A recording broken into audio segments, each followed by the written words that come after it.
Welcome to the Strong, Single and Human podcast, a real look at single parenting, how to navigate the ups and downs of life with kids on your own while keeping sane.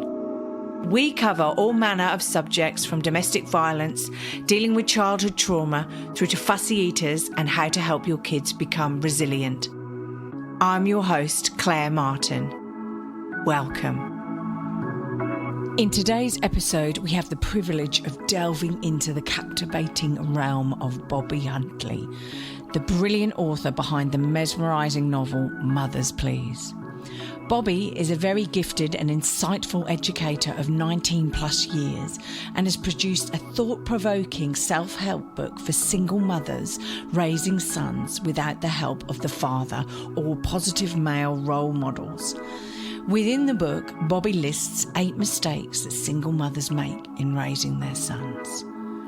This is going to be an interesting episode. This is the Strong, Single and Human podcast. Hi, Bobby Huntley. Welcome to the podcast. Well, thank you. Hi, and I'm excited to be here. Thank you so much. I can't wait to get you on because we are going to talk about a subject that's dear to my heart, right? You wrote a book about a self-help book for single mums raising sons. That is correct, yes. Mothers, Please is the title of the book. Mothers, Please, yes. Which is awesome. So look, first of all, and I've given a brief synopsis, but it's only like, 2 or 3 lines, right, of who you are. So you tell us who you are in your own words. Okay. Are you ready? Because it's quite lengthy. No, that's okay. Let's go for it. Okay. Well, I am a veteran. I spent 13 and a half years in the United States Marine Corps. I entered the Marine Corps right out of high school many years ago, and spent 13 and a half years in the Marine Corps. Enjoyed my time in service a great deal. I'm from Ohio, Dayton, Ohio, and had a wonderful, somewhat childhood. Came from a family with my mother and father, and they divorced when I was 10 years old, and had an older brother and 2 sisters. And then had some challenges in life as an adolescent growing up. I credit the Marine Corps for shaping me and molding me into becoming a man. My mother instilled a lot of great principles in me, morals and things of that nature, and how to respect people and, to be the best person that I possibly can. But I credit the Marine Corps shaping and molding me to become a Marine, to become a man, excuse me. I'm retired from the Virginia Beach public school system. I spent 19 years as an educator. I also was a in-school suspension coordinator, meaning I dealt with students with disciplinary problems. I was also a dean of students, as well as security assistants. While working with the Virginia Beach Public Schools, I served 14 years as a character development mentoring program called the Gentleman's Club. I was the developer of the program and the director of the program. And so in the 14 years, over 600 young boys have gone through the program. We also, whenever we would start a program in the schools, we would also start a ladies' club for the young ladies as well. And so I would imagine close to about 300 young ladies had gone through those particular programs also. And we would combine the 2 programs and do joint ventures. So it was very exciting. I am an author of 5 books. The first book, 5 books, yes. The first book that I written is Italy and Back, A Black Man's Odyssey. And it is an autobiography of my life and tour in the Marine Corps. The second book that I've written is a book titled The Gentleman's Club, and I co-authored that with another friend of mine by the name of Paul Arrington. And that book is a book to show how to start a mentoring program with the samples of the Gentleman's Club. So that was the second book. Then I wrote a book of inspirational poetry titled Because He First Loved Me, 429 Days Brought Me Closer to Jesus. So that's a book of inspirational poems. Oh my God, there's no Um, stopping you. I'm almost there. Then I've written a book. Well, I'll talk about Mothers Please. I wrote that book because one of the parents had a son in my program. He spent 3 years with me in middle school, sixth, seventh, and eighth grade. When you And say in your program, you're meaning in the Gentleman's Club program? Because I'm yes, going to come back to that in a yes, thank to you. find out what you've Yes, done to that. But yeah, thank okay. you. So you're talking when you Okay. say your program, it's the Gentleman's The Club Gentleman's program. Club. Thank you. Okay, cool. Yes. And so her son went through the program for 3 years and was very successful.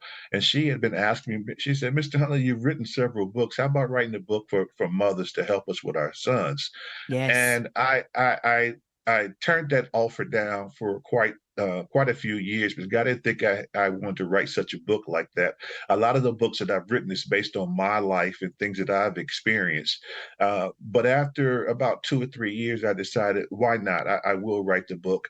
And Mothers Please is a self-help book for single mothers, not a book to put down single mothers at all. It's a wonderful book. In Mother Please, I do list 8 mistakes that single mothers make, and I'll Wow. probably share about 1 or 2 of them with I you. was going to But say, yes, but I list 8 mistakes that single mothers make in raising their sons. And my last book that I've written, and it just came out last year, February, is titled "The Shaping of Our Future Generation: Putting a Plug in the School to Prison Pipeline." And so that is the 5th book that I've written. I'm and I think also a that's minister. important. That's Yes. definitely important. And it's definitely how kids are raised and brought up Mhm. and how they're dealt with in the school system.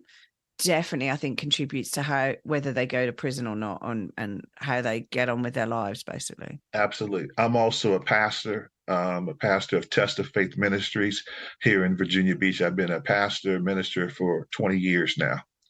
And so Wow. that pretty much, I think, sums up. My wife and I are happily married. We just celebrated 29 years of marriage this past July. And we have, 6 children? Our youngest is 21 and 3 grandchildren, 2 years old. How did you find to have the time to have children? Come Yes. on, Bobby.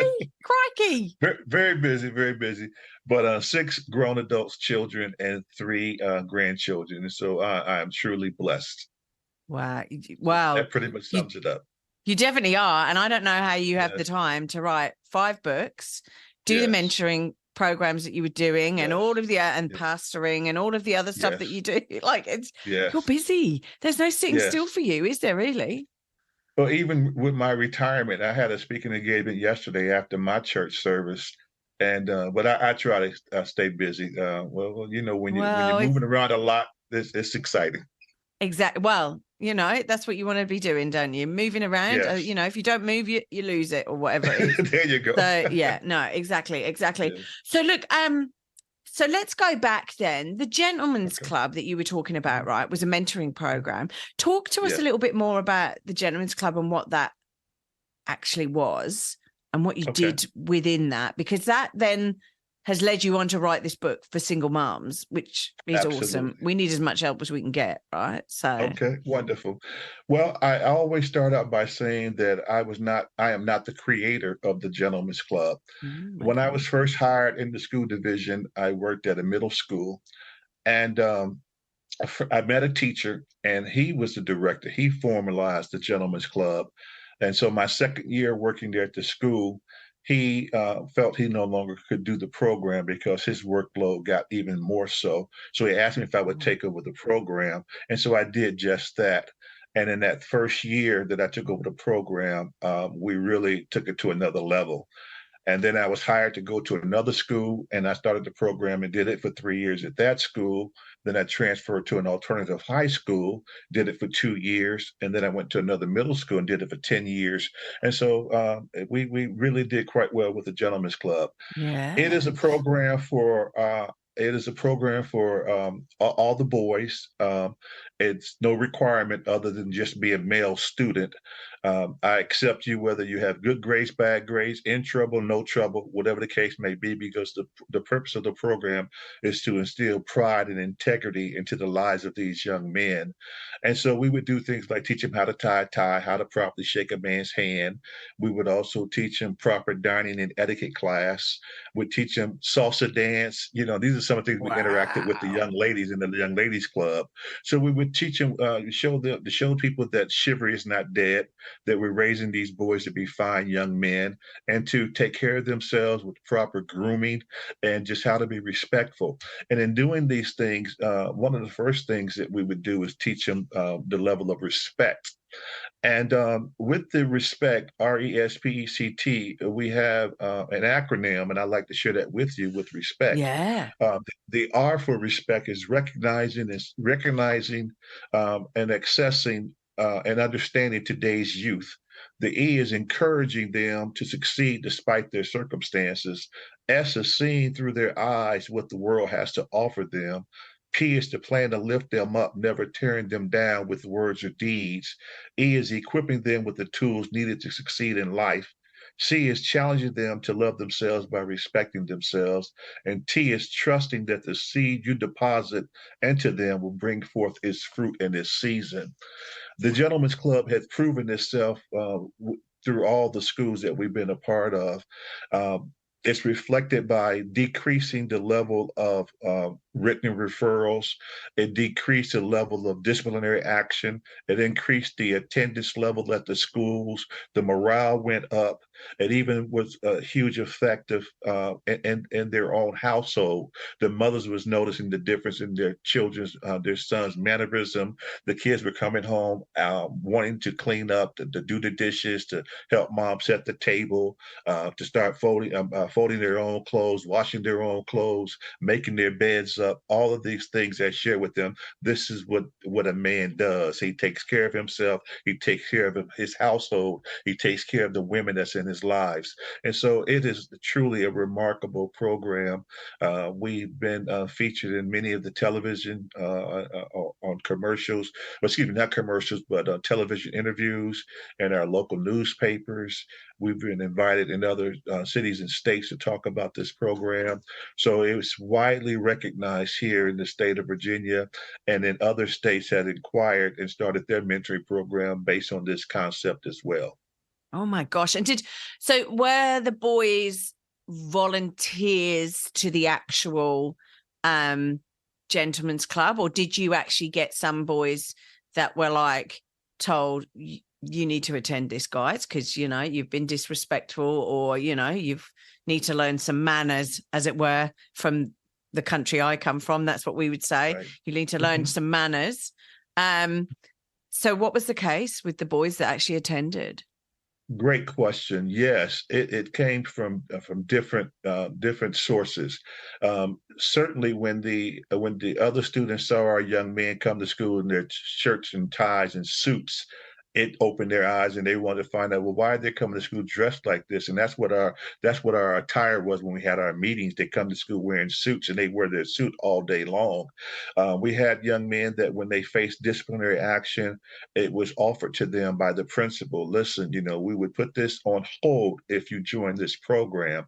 And I would tell kids, just come to one of my meetings. If you come to just one meeting, I'm sure you'll be hooked, because we did a lot of fun activities, and they were able to socialize. And even it's those kids that sit in the cafeteria by themselves alone because of not having any friends, many of them would join our program, and they would just spring up like wildfire. I mean, flowers. Oh yeah. And it would just bloom and blossom.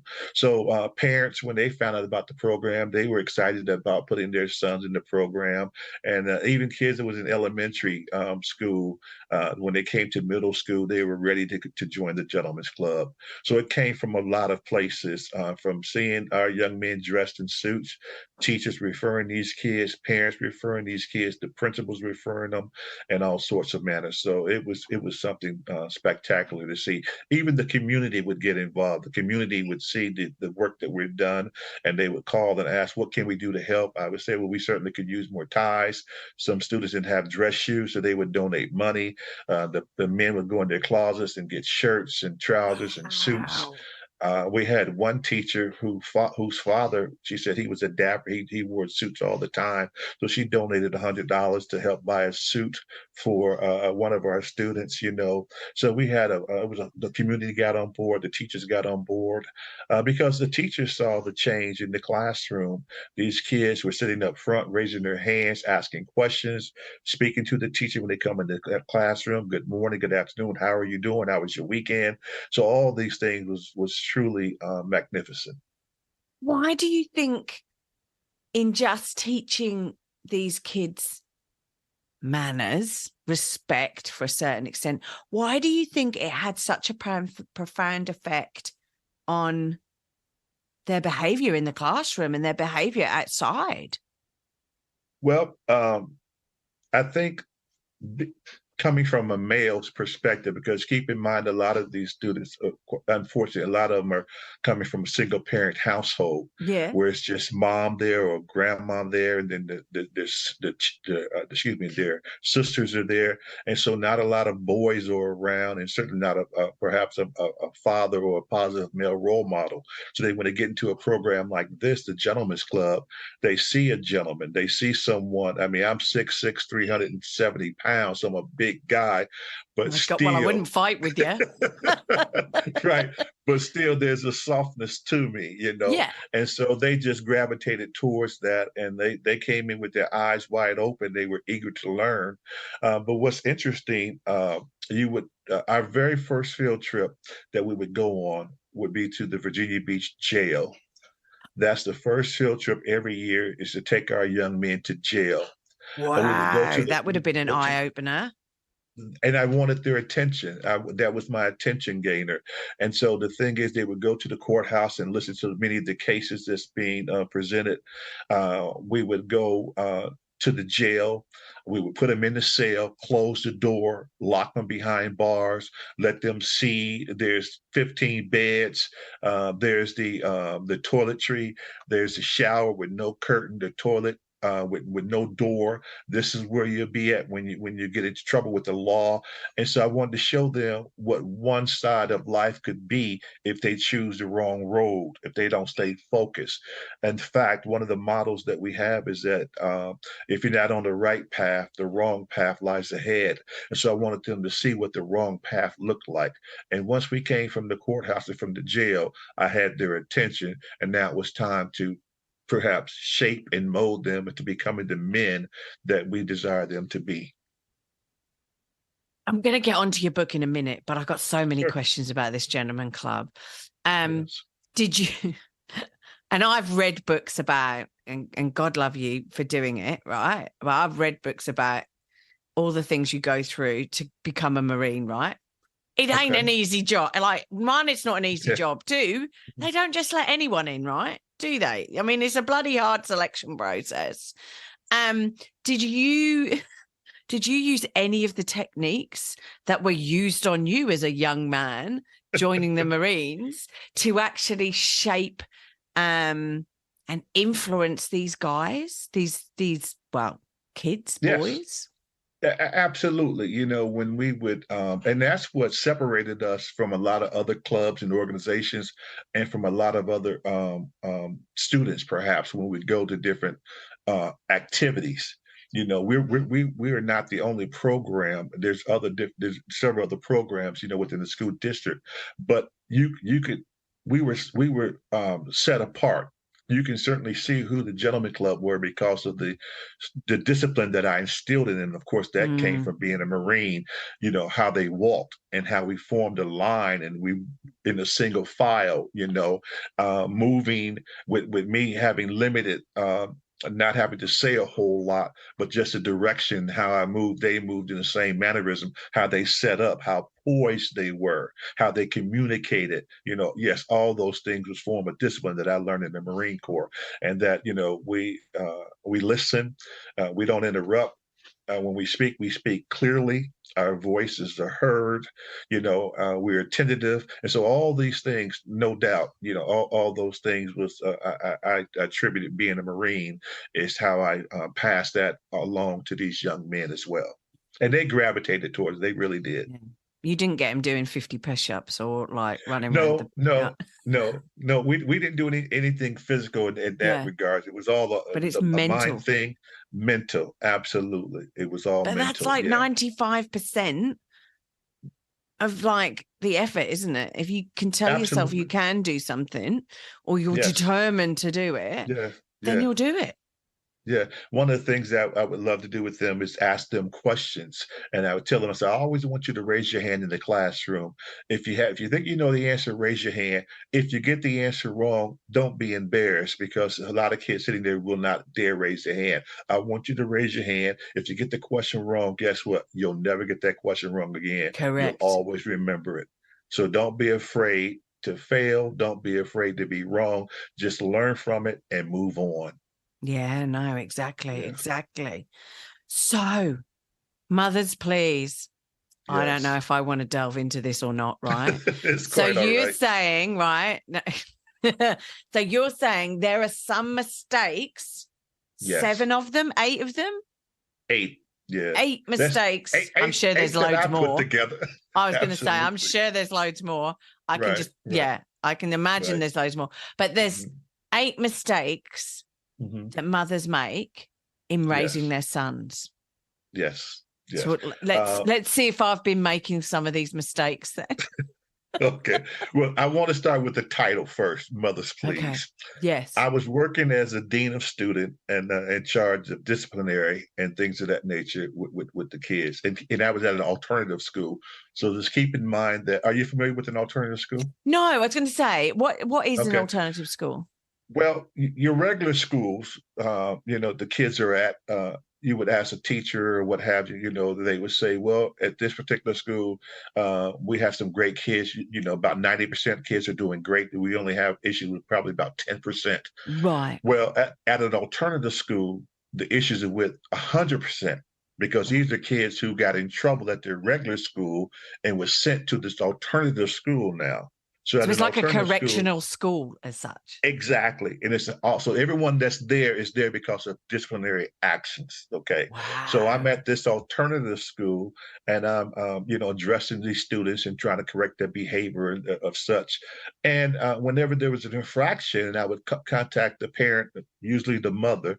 The mother would come and I would share with the mother what it is her son, let's say Johnny, did.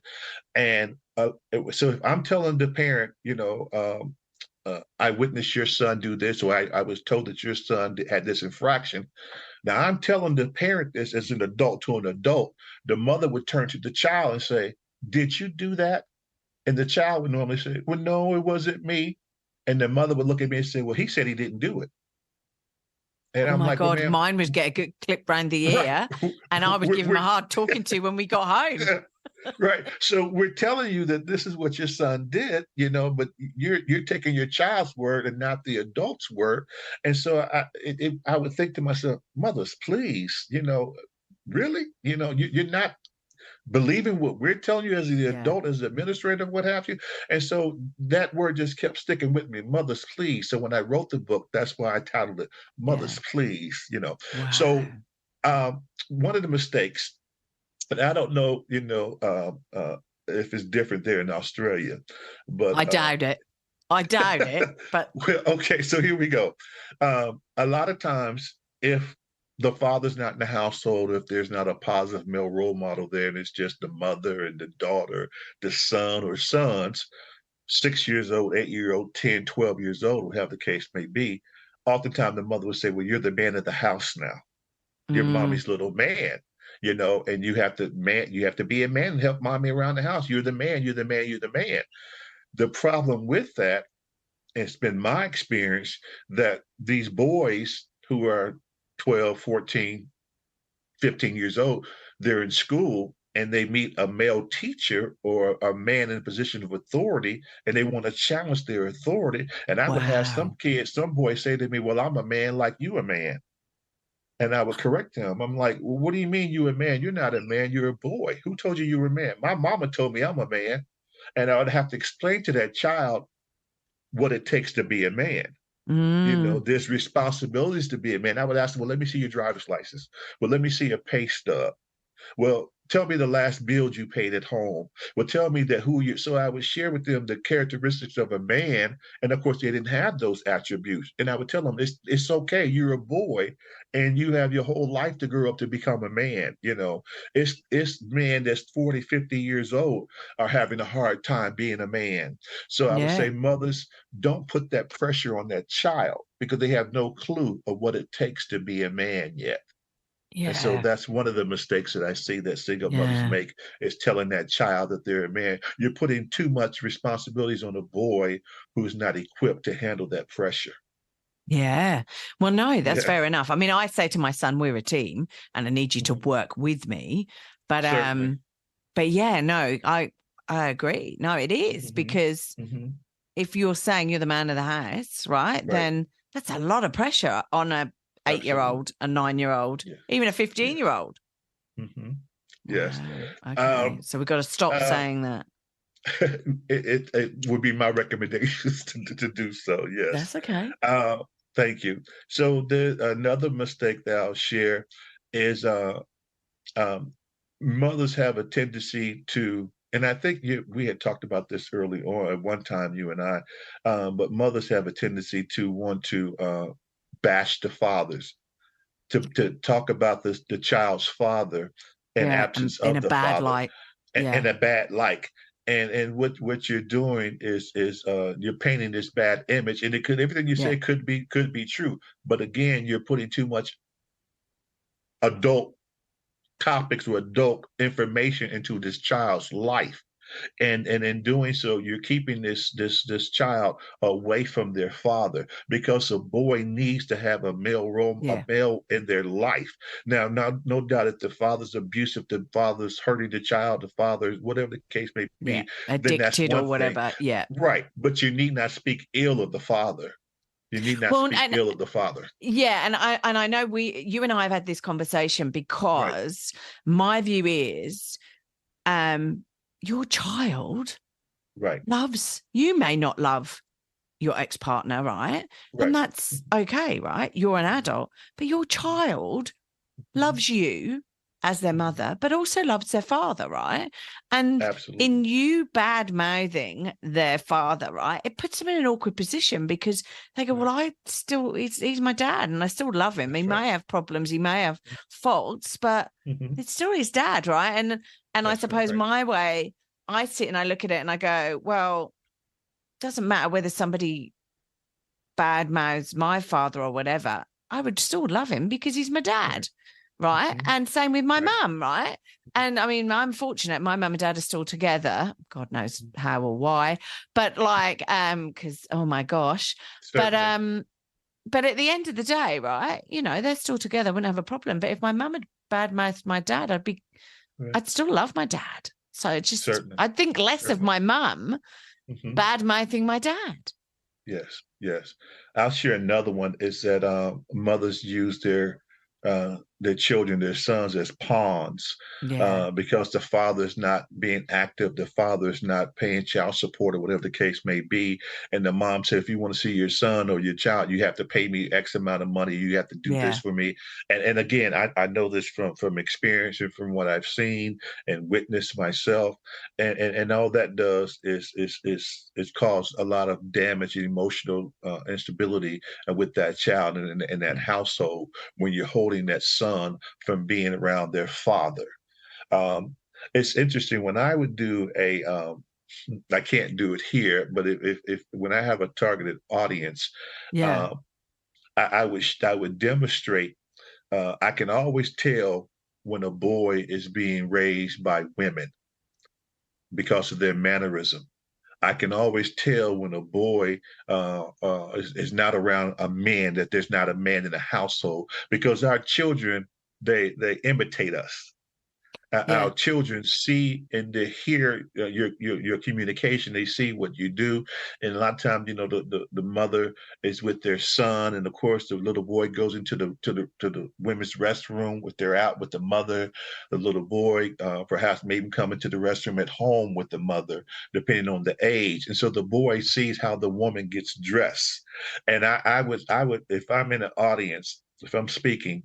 and I see a young man that I know just from their mannerism, that it speaks to me that they're raised, the father's absent from the home. I would ask the young man if he had a t-shirt underneath his shirt or sweater. And I would ask the young man if he would remove the top layer, his top shirt, and not a button, but it's a regular pullover shirt. And a boy who's being raised by his mother would do a particular action like this. One Take the sleeve. arms out first. Sorry, I'm just describing this because obviously No, this is thank you. This is Thank you. auditory. No, that's okay. I can see you and I know what's going on. Yeah, So take the arms out first. One arm at a time, right? Yeah. And then remove and then pull it over over their his head. Right. Yeah. And what does a boy who's being brought up by a man do? Straight over. Just straight over. One move whatsoever.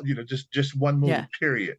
And the reason because of that is because a woman. Two reasons. One, they don't want to mess up their hair. So they don't want to mess up their hair. Yes. And well, but also that's probably that's what we would do, because like pulling it straight off like that half the time, right?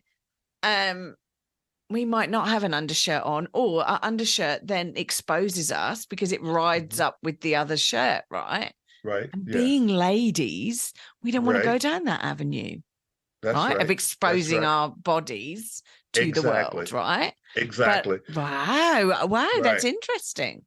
Yeah, and so those are just, and of course, if I was somewhere, I could demonstrate other things, but there's just a few things that I see.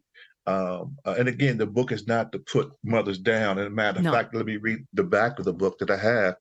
It says, "Mothers, is with deep respect and appreciation for you is why I wrote Mothers Please. Raising a son alone is not easy. Please know that I have heard your concerns. I've shared with your disappointments. I've witnessed your tears and even felt your pain. It is my most sincere prayer that this book offers a beacon of light and hope. I truly believe that each of us working together with God's help, we can save our children. Our children are our future." So again, the book is not to put mothers down, but it's to encourage them and to give them some insight from a man's perspective on raising a son. No, and look, and I agree with you, completely agree with you, that boys are different from girls, definitely different from girls, and and not because society has stated it so, right? Because I can observe my son's got two half sisters, and I was in their lives when they were younger, at the same age as my son, right? My son is like a bouncy, crazy ball of energy, and the girls were too, but they were more contained. They sat down, they focused on drawing or artwork or reading or whatever. My son is like, I can do that for 20 minutes and then I need to go and bash things and jump on stuff and kick balls and just expel energy. It's almost like the energy in his body can't be contained and has to be exploded out of him, whereas the girl's energy was more like focused on producing fantastic artwork or just doing other things.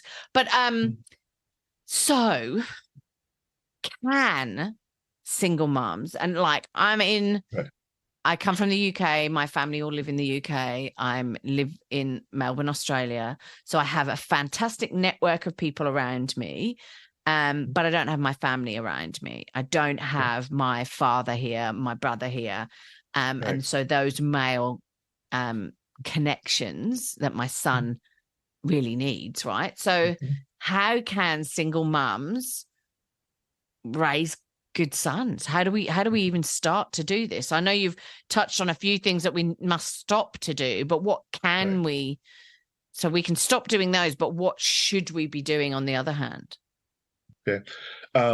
Great question. What you should be doing is finding some programs for them, programs to where there are men that's there that can assist them, that can help them. Because one of the things that on the cover of my book, I make a profound statement that a woman cannot teach a boy how to be a man. It's not possible. It takes a man to show a boy how to become a man. It's like it's not in my DNA as a man to teach a girl how to be a woman. I don't know what the woman goes through, what the little girl's going to go through with No. her body, And so this is why it's imperative that you get your sons involved in some programs to where there's mentorship, to where they're and not only just sports, because sports is that works as well, but anything that where they can be around positive male role models that can help shape and mold them. And no doubt you want to do your investigation about these particular programs and make sure that they have the right people in place that can help, that can assist. And I know that here in the United States there are a lot of programs. Let me like the Boys Club, after school activity, even get them into some karate classes or things of that nature that will help shape and prepare them for society, to be strong young men that will be able to carry their weight and hold their own, and be protectors of their families. So we don't want to just keep doing, and excuse me for saying this, but a lot of girly stuff with them. But we want to, we just want them to be involved in physical activities that will stimulate them physically and mentally to be around other boys. That's imperative. Well, Bobby, you guys are from Mars, and we tend to come from Right. Venus or whatever. To There you quote a go. famous book, but like Certainly. at the end of but it is true. Like I think girls deal with and think about things in a different way to men. Right. I don't know if it's cultural influence, whether it is hormonal, DNA, whatever it is. Right. But being a woman, right? There are certain ways I think about things, and I can see with my son and his friends that like they think about things in a completely different manner, right?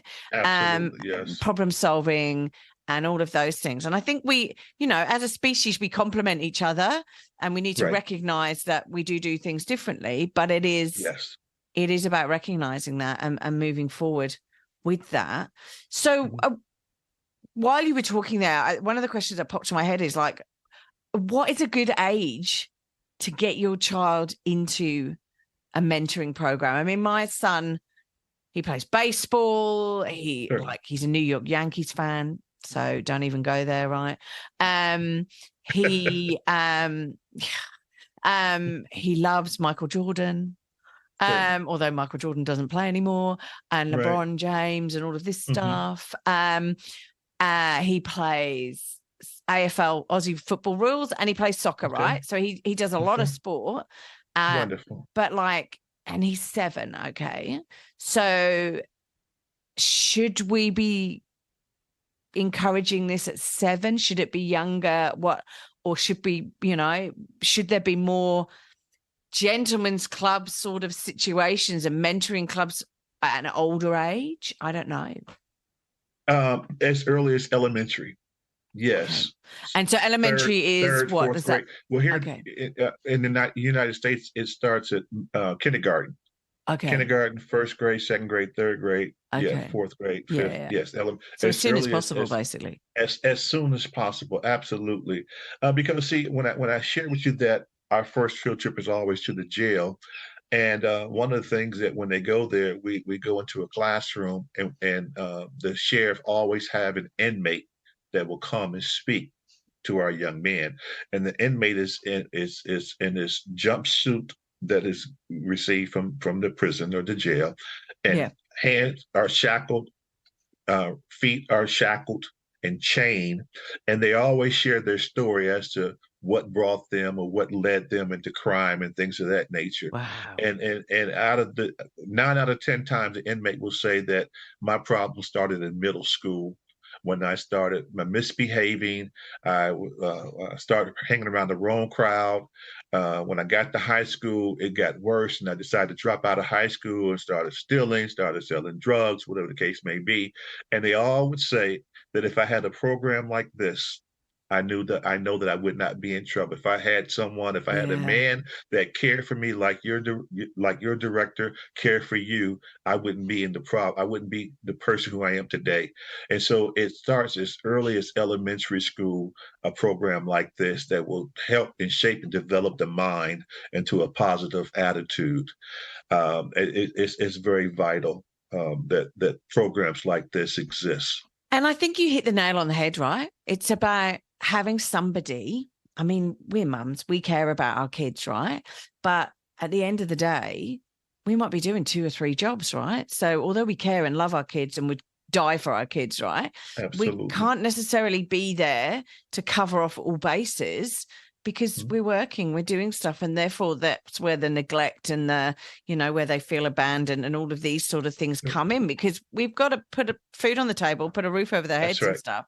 So programs like the Gentlemen's Club and stuff like that are key, because it Mhm. means that somebody else cares about them and wants Absolutely. them to do well. And I think that is a key Mhm. point. It's about having people in your boys' lives that respects them, that wants them to do well, and that is gunning for them and on their side, but not in in a way that is basically going, oh, well, I'll back you up when you're doing something wrong, but actually to Right. try and, highlight the mistakes and areas that they're not maybe Mhm. achieving the best scores Yes. on. And then getting them to think about, well, how do you do it better? Certainly, as I stated earlier, this particular program is great beneficial to the parent, to the mother, and to the household because the boys are learning, how to be respectful, how to show gratitude towards their mom for the work that she's doing, for all of Yeah. her efforts, and they have a greater appreciation for their parents, for their mothers.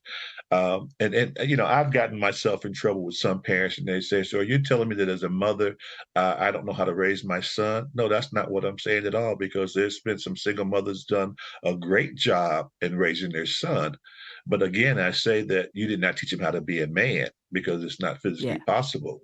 You taught Yeah. him a lot of great values and morals and things of that nature, but it takes a man to teach a boy how to become a man, and I think that's been proven. Yeah. Yeah. Yes.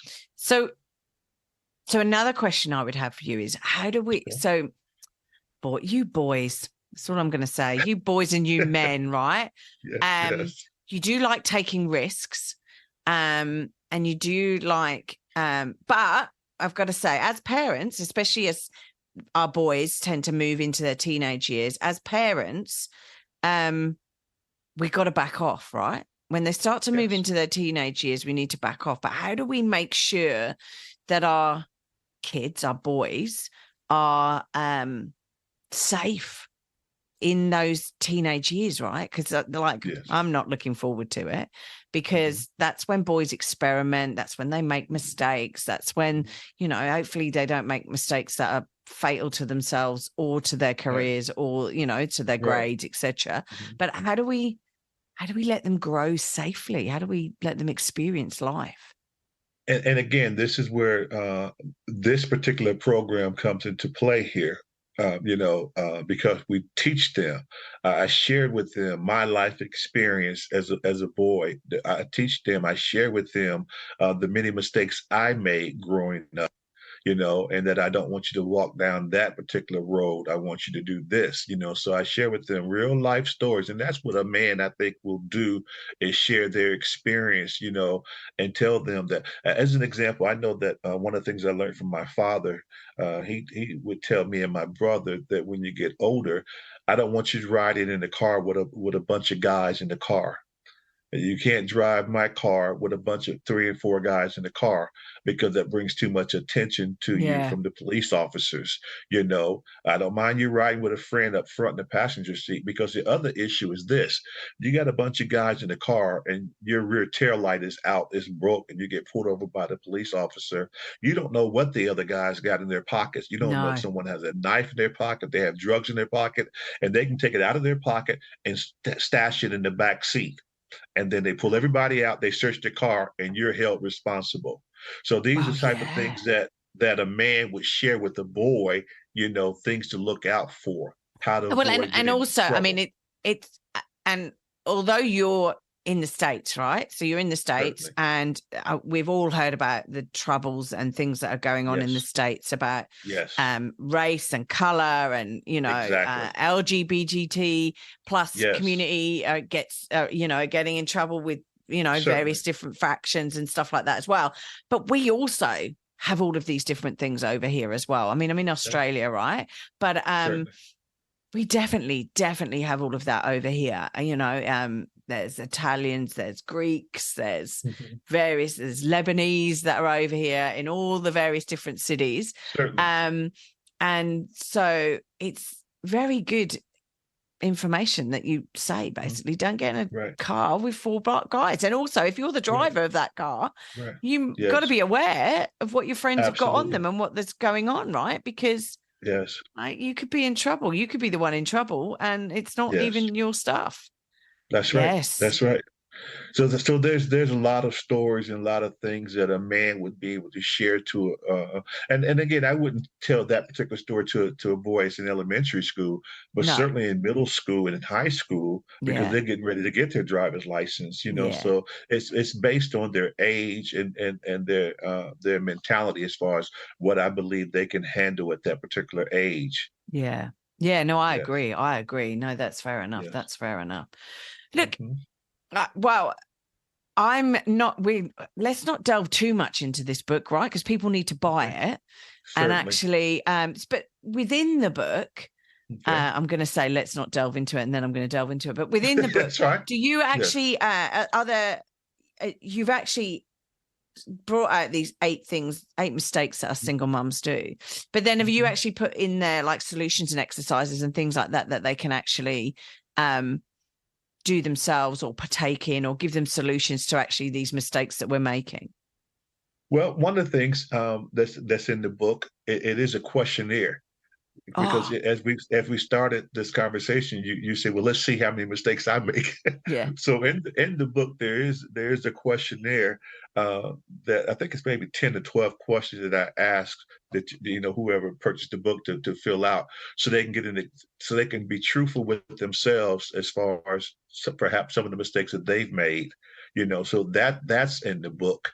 Um, I don't think I offer anything else in that regards.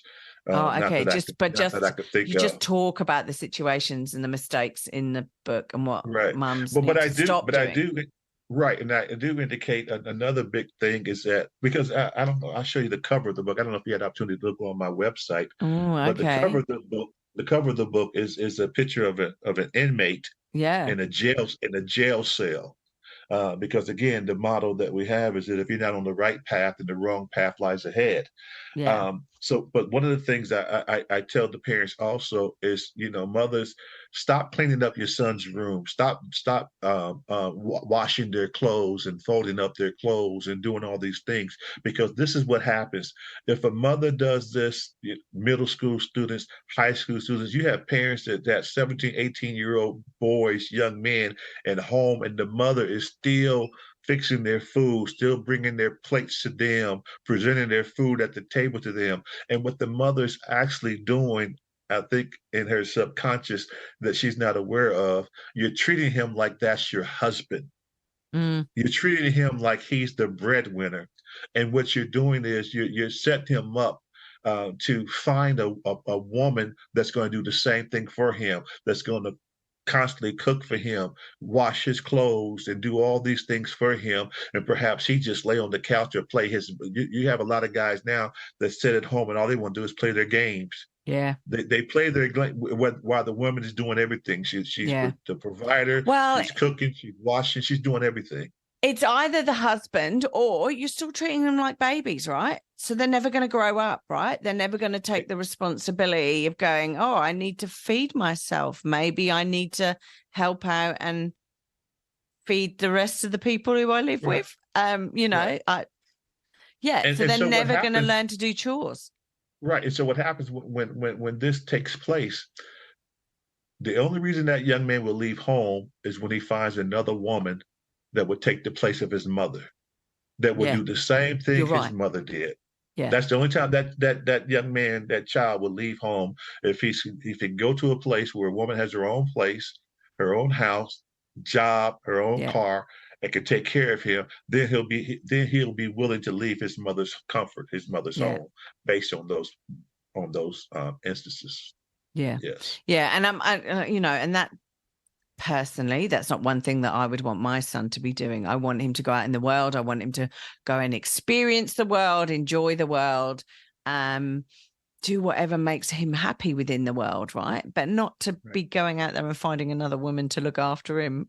So, yeah, Yes, no, yes, no, right. exactly. We want to be bringing up independent, confident, happy Yes, boys, basically. That's what we're wanting absolutely. to do.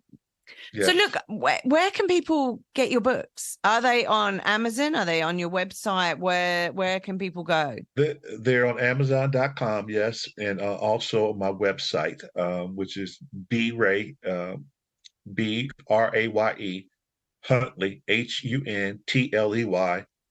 B Ray Huntley Yeah. Enterprises.com. Okay. BRayHuntleyEnterprises.com.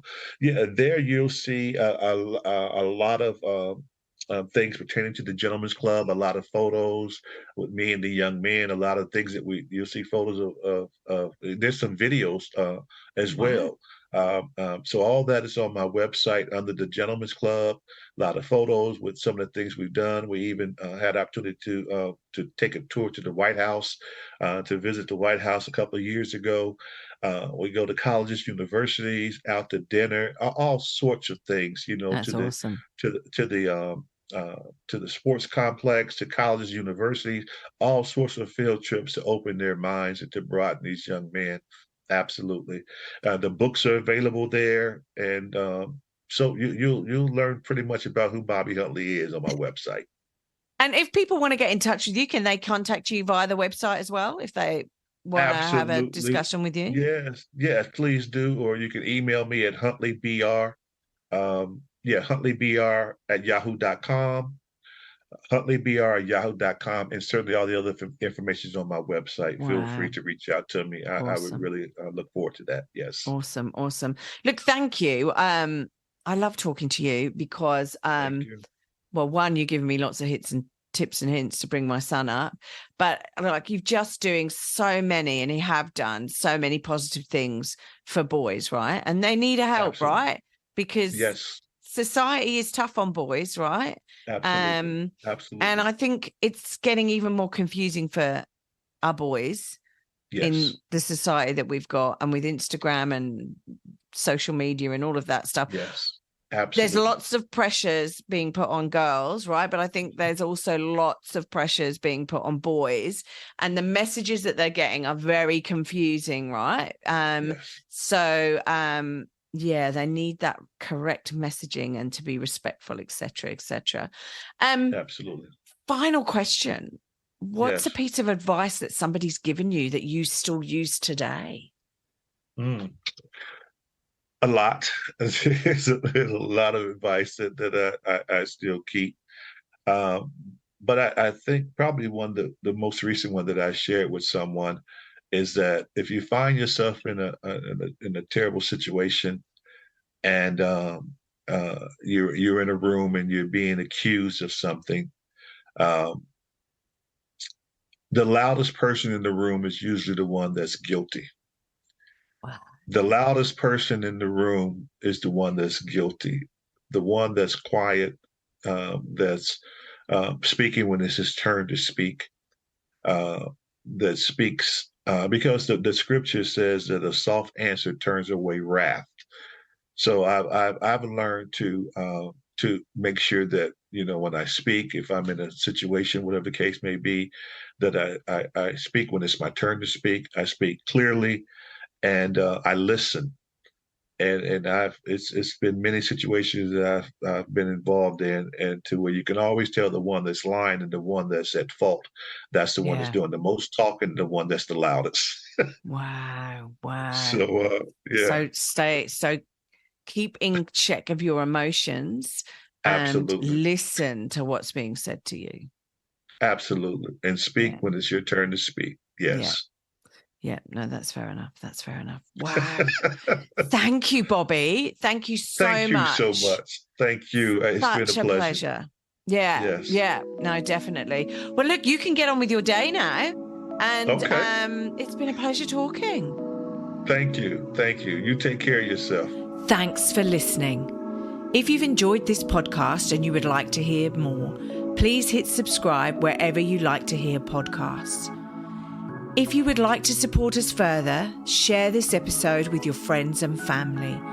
And finally, drop us a review on iTunes, as I'd love to hear your thoughts, comments, and ideas. It all helps me to understand and produce awesome content you want to hear just like this. If you want to check out our past episodes, write to us, appear on the podcast, or for links, resources, and show notes, go to our website,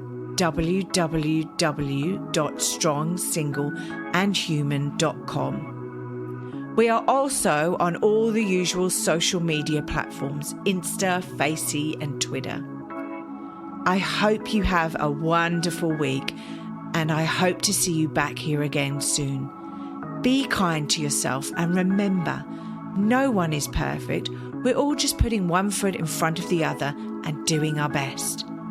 I'm Claire Martin, and you've been listening to the Strong, Single and Human podcast.